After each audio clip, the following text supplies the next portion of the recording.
Vamos a realizar el ejemplo número 4 de la semana número 2. En este ejemplo lo que nos pide es encontrar la resultante de todos esos vectores, así como su componente en X y su componente en Y y su ángulo con respecto al horizontal. Estos cuatro vectores representan cuatro fuerzas diferentes. F1 de 40 Newton con un ángulo de 45 grados con respecto al horizontal, F2 de 35 Newton con un ángulo de 60 grados, F3 con 40 Newton sobre el eje y la fuerza 4 con un valor de 30 Newton. Lo que vamos a hacer primero es realizar un gráfico donde se muestren todos los vectores presentes. Todos estos vectores son concurrentes porque parten de un mismo origen o pasan por el mismo punto, ¿verdad? Que otra definición. Y vemos que la fuerza 1 y la fuerza 2 las podemos descomponer en componentes en X y en Y. Mientras que la fuerza 3 y la fuerza 4 no la podemos descomponer, sino que están, como ellos no tienen un ángulo de inclinación, en el caso de F4 su único componente sería en X y F3 su componente sería en Y. Para encontrar los componentes nosotros nos auxiliamos de las razones trigonométricas de triángulo rectángulo. Vamos a hacer una analogía de esta gráfica con el triángulo. Por ejemplo, la fuerza 1, vamos a suponer que la magnitud de la fuerza 1 va a ser igual a la hipotenusa. Luego el cateto adyacente sería el componente en X de la fuerza 1, que sería en este caso B, y el cateto opuesto A sería la componente en Y de la fuerza 1. Vemos que la componente en Y está aquí sobre el eje Y, pero por simetría vemos que la altura que está frente al ángulo de 45 grados va a ser igual a la misma altura de la componente en Y de F1. Entonces, para encontrar la componente en X F1 vamos a aplicar pues las razones trigonométricas. Por ejemplo, para encontrar el cateto adyacente sería B, nosotros simplemente vamos a multiplicar la hipotenusa C por el coseno de alfa, y para encontrar el cateto opuesto a este ángulo simplemente multiplicamos el valor de la hipotenusa por el seno de alfa, y ahí nosotros encontramos los valores. Entonces de esa manera nosotros vamos a encontrar los componentes de esta fuerza. Por ejemplo, ¿cuál va a ser la componente en X de la fuerza 1? Vamos a multiplicar el valor de F1 por coseno de 45 grados. ¿Por qué? Porque este componente sería el cateto adyacente a ese ángulo. ¿Cómo encontramos la componente en Y F1?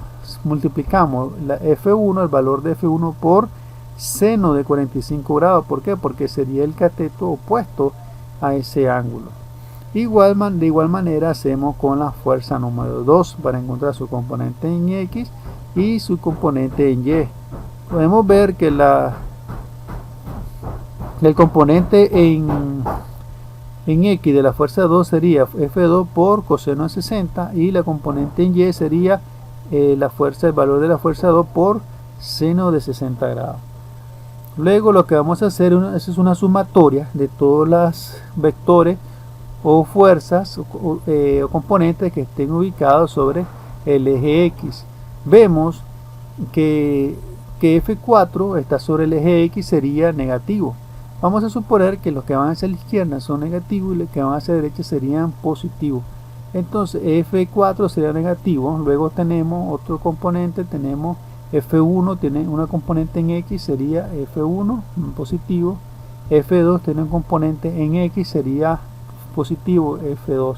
Luego sustituimos F4, pues quedaría igual. Luego la componente en X, ¿cómo se calcula? Calculando la F1, el valor de F1 por el coseno de 45 grados. Entonces encontramos el cateto adyacente, por así decirlo, de esta fuerza o de esta hipotenusa, más en la componente en X de F2, ¿cómo sería? F2 multiplicándola por el coseno de 60 grados. ¿Por qué? Porque esta componente en X sería el cateto adyacente de 60 grados. Luego sustituimos los valores y realizamos la operación con la calculadora y nos va a dar que la componente en X es 15.78 newton.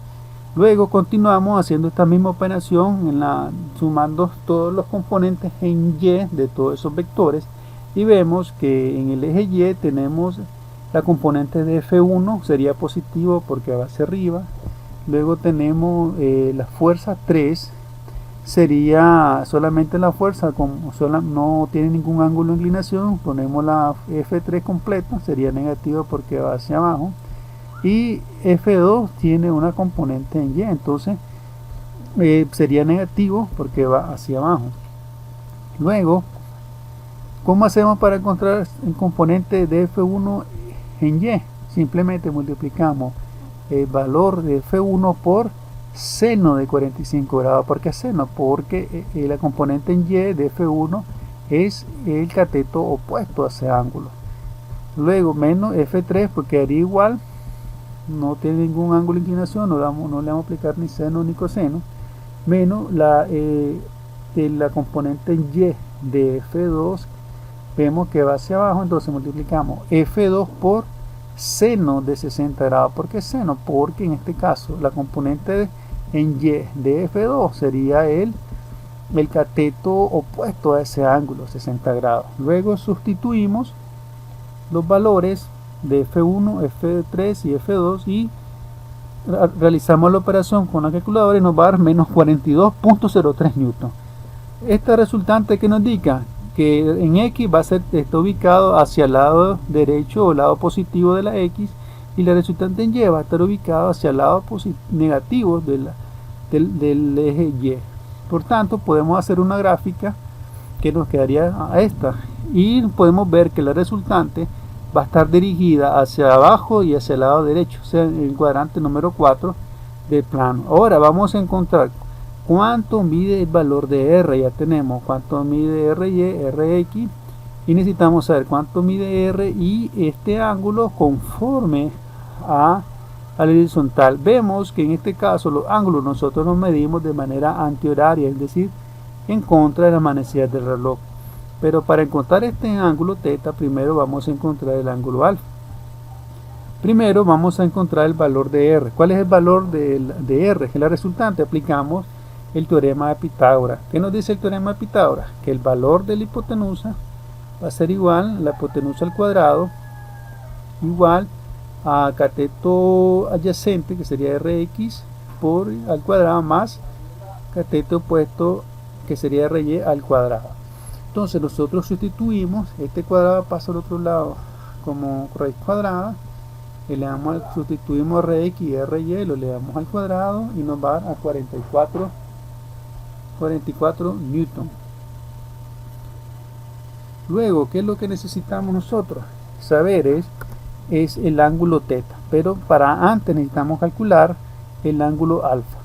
Y para esto igual recurrimos a las razones trigonométricas, el triángulo rectángulo, que nos dice que si aplicamos tangente al ángulo alfa va a ser igual a que dividamos el cateto opuesto, que sería aquí RY, que sería aquí, entre el cateto adyacente de este ángulo.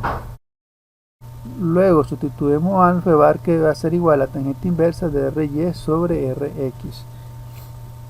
Sustituimos los valores, realizamos la operación y nos va a dar menos 69.42 grados. ¿Cómo encontramos θ? Sencillo, vamos a restar 360 grados, que sería la vuelta entera, menos el ángulo alfa. Y a realizar la operación nos va a dar 291 grados. Ahí hemos encontrado el valor de la resultante R, el valor de la componente en X, el valor de la componente en Y y su ángulo con respecto a la horizontal.